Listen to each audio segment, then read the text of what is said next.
అప్పుడే నలుగురు మనల్ని గౌరవిస్తారని చెప్పి నా దగ్గరున్న డబ్బు మొత్తం పెట్టి ఇన్షియల్ పేమెంట్ కట్టించి ఒక వీళ్ళు కొనిపించాడు.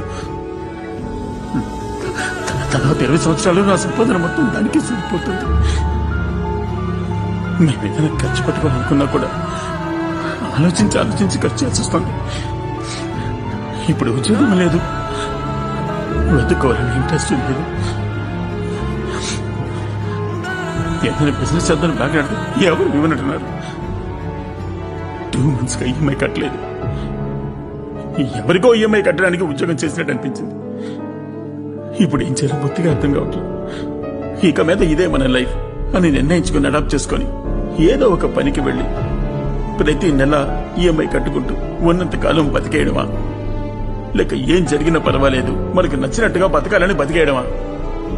ఎటని పోవని కళ్ళ గంటలతో కారడిపిలో పడినట్టుంది.